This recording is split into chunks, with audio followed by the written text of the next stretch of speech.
इसमें दिया हुआ है क्वेश्चन नंबर 15 हम आज देखेंगे BCom first year insurance claim के अंतर्गत।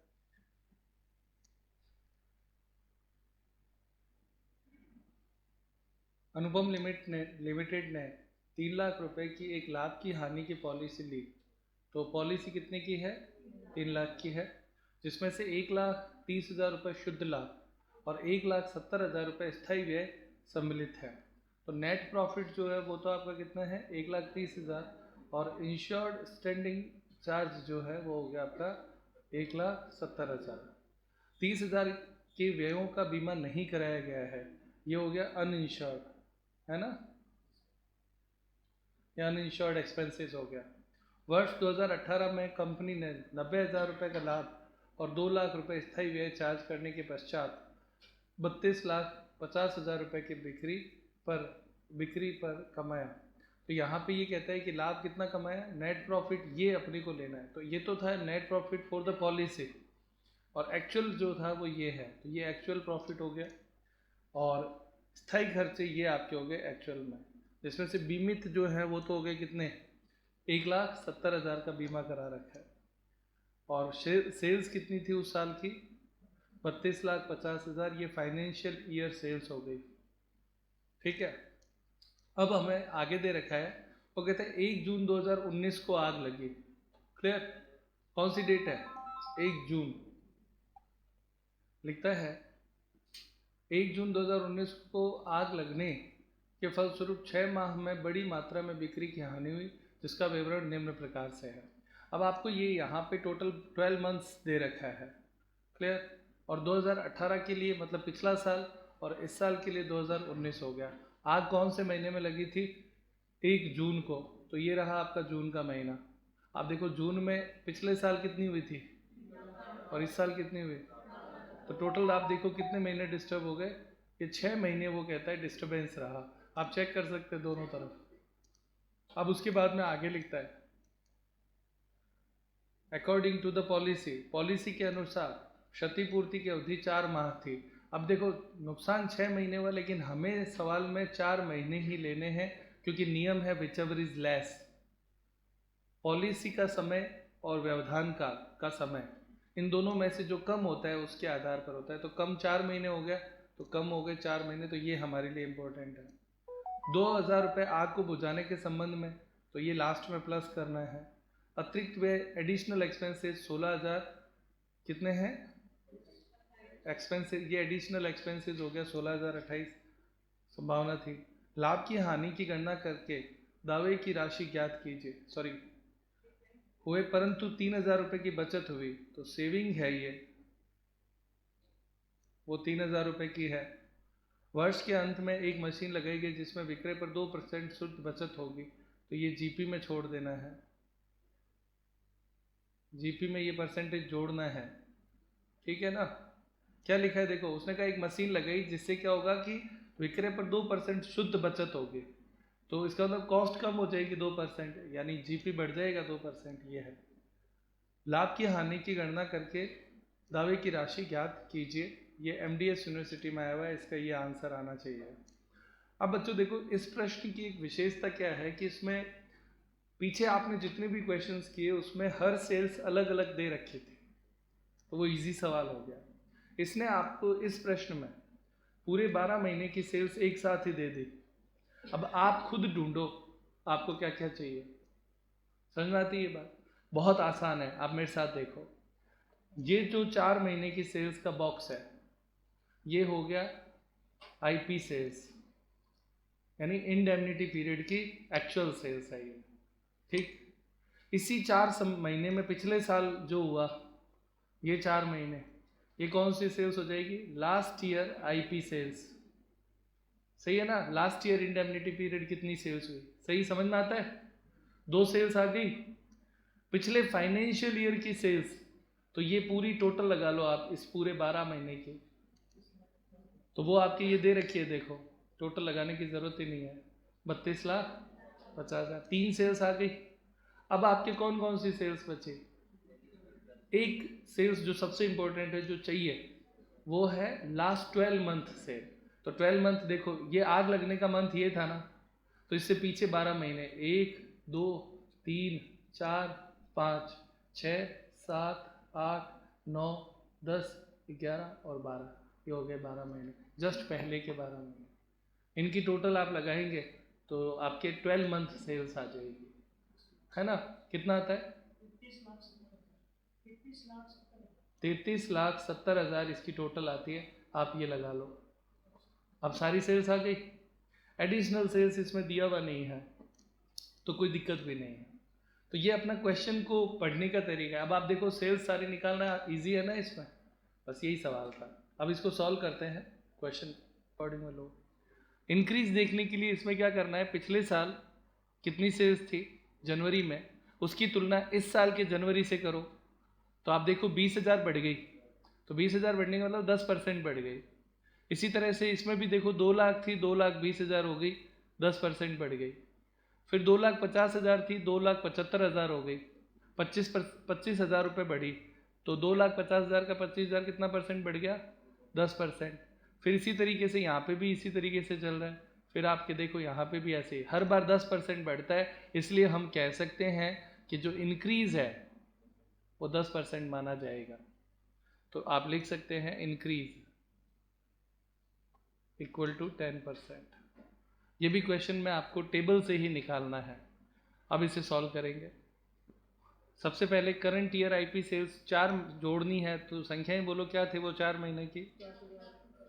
हाँ बेटा, 50,000, फिर से 50,000, 60,000 और 80,000। तो ये आपके सबसे पहली सेल्स आ गई 2,40,000। ओके, फिर अब आप दूसरा लो, लास्ट ईयर आईपी सेल्स, तो वही सेम 4 महीने की लेनी है ना। तो 4 महीने बोलो पिछले साल कितनी थी, सेम यही 4 महीने, 3,60,000, 4 लाख, 3,40,000, 3 लाख, तो टोटल कितनी हो गई? 14 लाख। फिर उसके बाद में तीसरा point, last financial year sales, वो अपने को दे रखी है, कितनी थी? 32,50,000। ये 2018 की थी। आप चाहें तो 2018 की सारी सेल्स जोड़ लो, यही आएगा। उसके बाद में चौथी सेल्स, लास्ट 12 मंथ सेल्स, तो वो आपको मैंने प्रश्न पढ़ते समय बताया था कि 12 महीने पीछे कैसे जोड़ने हैं, तो वो सारे सीधी टोटल बोल दो, कितनी होती है? 33,70,000। वो मैंने आपको काउंटिंग लिखा दी थी, जब आपके किताब में टिक लगवा दिए थे, उनको जोड़ना था। और उसके बाद में एक कैलकुलेशन और हमने ली, इंक्रीज, पांचवा। तो इंक्रीज निकालने का तरीका होता है इंक्रीज बटे लास्ट ईयर सेल्स इंटू 100, ये परसेंट फॉर्मूला होता है। तो आप देखिए जनवरी में इंक्रीज 20,000 की हुआ, बट्टे 2 लाख इंटू 100, कितना होता है? 10%। फिर जनवरी के बाद में अगला फरवरी,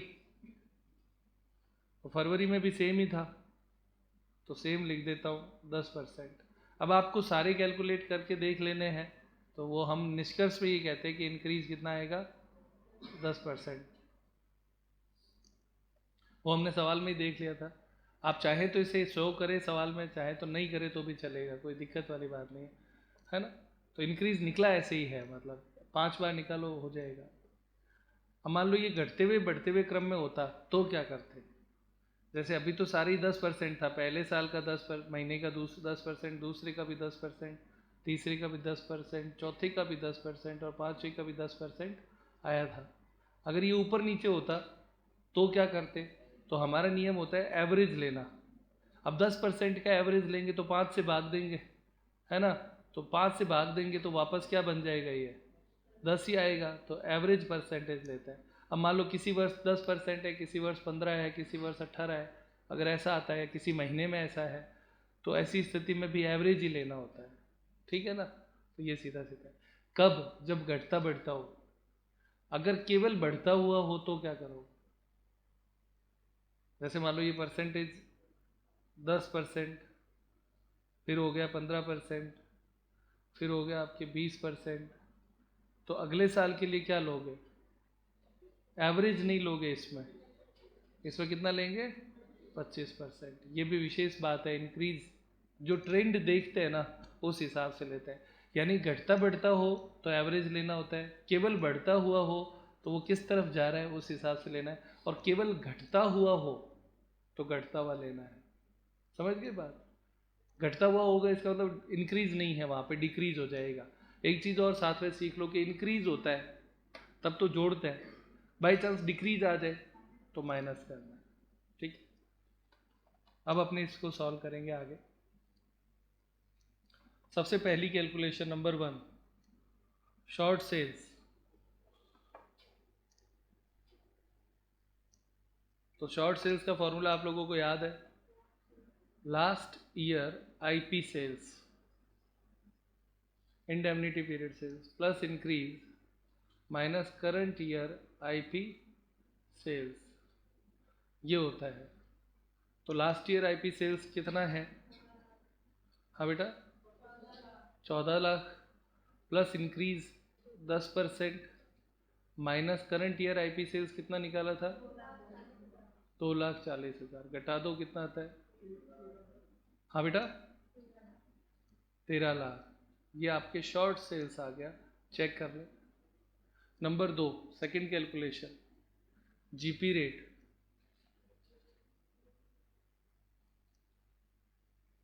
तो जीपी रेट कितना है? तो NP plus insured standing charge upon last financial year sales into 100, ये इसका फॉर्मूला होता है। अब अप्लाई करते हैं। तो नेट प्रॉफिट कितना दे रखा है इस प्रश्न में? 90,000 दिया हुआ है, तो यहाँ पे लिखेंगे 90,000 प्लस इंश्योर्ड स्टैंडिंग चार्जेस कितना दे रखा है? 1,70,000 है क्या? हाँ बेटा, तो लिखो 1,70,000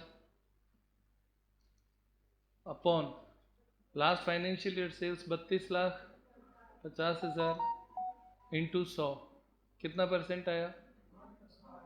8%, प्लस इसमें 2% और करना है, तो ये आपके कितना परसेंट आ जाएगा? 10%। प्रश्न में कहा है लास्ट लाइन में 2% उससे प्रॉफिट बढ़ाना है।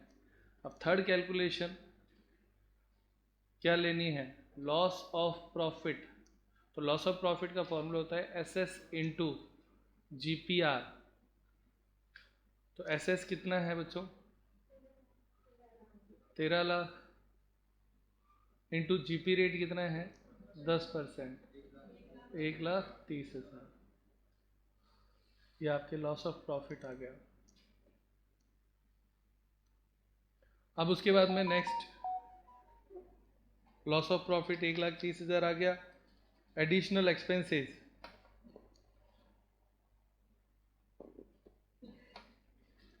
तो उसमें आप लिखो ए पॉइंट, पहले चौथा पॉइंट लिख दो एडिशनल एक्सपेंसेस।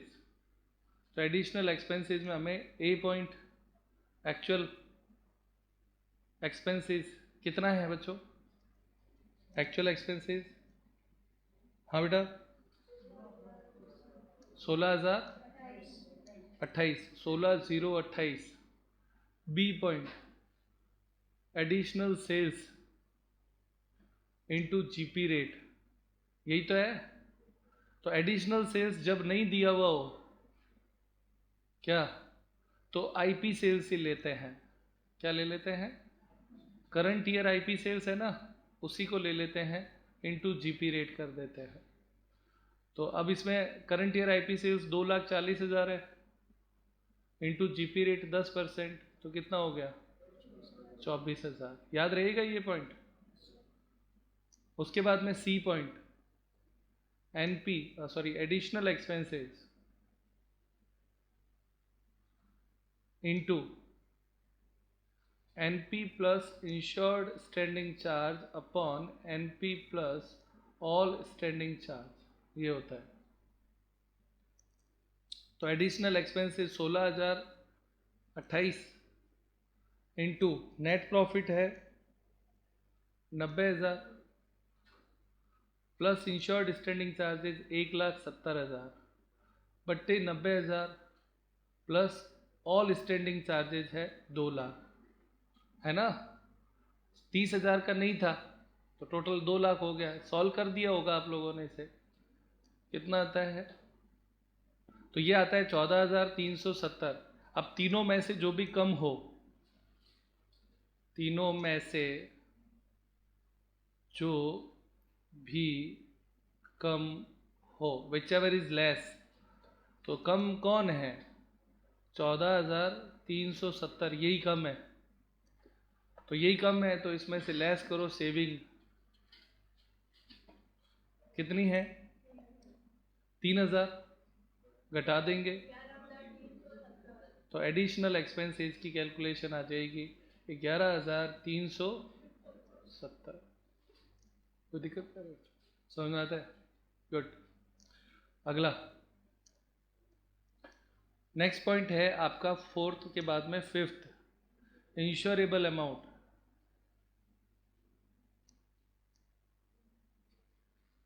तो इंश्योरेबल अमाउंट का फॉर्मूला होता है 12 month sales in plus increase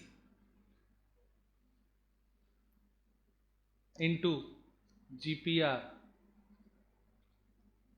तो 12 मंथ सेल्स आपने निकाला 33,70,000, यही निकाला था, प्लस इंक्रीज 10% गुणा जीपी रेट 10%, 3,70,700। सही है, ये इंश्योरेबल अमाउंट आ गई। लास्ट छठा, अमाउंट ऑफ क्लेम एओसी। तो अमाउंट ऑफ क्लेम का आपको फॉर्मूला लगाना है। तो टोटल लॉस कितना हुआ? 3 नंबर पे आया था ना, लॉस ऑफ प्रॉफिट 1,30,000 प्लस 11,370 गुणा इंश्योर्ड अमाउंट कितनी थी? इसने इंश्योरेंस लिया है ना 3 लाख का, तो बट इंटू 3 लाख बटे 3,70,700। इसे सॉल्व करना है, कितना आता है? इसको ऐसे भी याद रख सकते हैं, ये तीसरा पॉइंट है। देखो ये चौथा पॉइंट है, तीसरा इंटू चौथा, ये इंश्योरेंस है और बट्टे 5वां, ऐसे याद रख सकते हो। 3 + 4 इंटू आई बट्टे 5, क्या कितना आता है? 1,14,407 ओके। इसमें जोड़ दो आग बुझाने का खर्चा, कितना था? 2,000 जोड़ देंगे। तो ये दोनों जोड़ेंगे तो फाइनल आंसर आना चाहिए, कितना आता है? 1,16,407 दिया हुआ है क्या? अब आप देख लो आपने कितने अच्छे तरीके से सॉल्व कर लिया इस सवाल।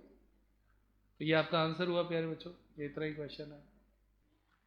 तो क्वेश्चन नंबर 16 केवल सॉल्यूशन दे रहे हैं, क्वेश्चन नहीं दिया है। तो सॉल्यूशन में सबसे पहला नंबर 1 एसएस शॉर्ट सेल्स। तो एसएस का फॉर्मूला अपने को लेना है। लास्ट ईयर आईटी सेल्स कितनी दे रखी है? 65,000 लास्ट ईयर आईटी सेल्स है, प्लस इंक्रीज 10% है, माइनस एक्चुअल में जो थी करंट ईयर आईटी सेल्स 25,000, घटाने पर 46,500। ये एक लाइन हो गई। दूसरी लाइन जीपी रेट। तो जीपी रेट के लिए एनपी कितना दे रखा है? 18,000 प्लस इंश्योर्ड स्टैंडिंग चार्जेस कितना है? 32,000 अपॉन लास्ट ईयर सेल्स कितनी है? 2 लाख इंटू 100 कितना होता है? 25%। ये आपका सेकंड पॉइंट हो गया। Third point loss of profit. तो लॉस ऑफ प्रॉफिट का फॉर्मूला वो आपके होगा, हाँ, फिर उसके बाद में यहाँ पे कितना आता है बेटा, लॉस ऑफ प्रॉफिट। तो लॉस ऑफ प्रॉफिट में 46,500 इंटू जीपी रेट है 25%, 11,625, ये लॉस ऑफ प्रॉफिट हो गया। चौथा एडिशनल एक्सपेंसेस, तो इसमें ए पॉइंट एक्चुअल कितना दे रखा है, 2400, 600 इंटू 4 महीने के लिए 2400। बी पॉइंट एडिशनल सेल्स कितनी थी, 6,000 इंटू 25% 1500। और तीसरा सी पॉइंट, तो आपके नेट प्रॉफिट है एडिशनल एक्सपेंसेस 2400 इंटू एनपी कितना है 18,000 प्लस 32,000 बटे 18,000 प्लस 42,000। तो ये 42,000 जोड़ना है, इसको सॉल्व करेंगे कितना आएगा, और 2,000। तीनों में से जो भी कम हो वो लेना है, तो तीनों में जो भी कम हो तो लेस, तीनों में जो कम लिखते हैं यहाँ पे, तीनों में जो कम हो, कम कौन है 1500, लेस सेविंग वो आपकी कितनी है 1575, तो माइनस का 75 आ गया। उसके बाद में पांचवा पॉइंट इंश्योरेबल अमाउंट,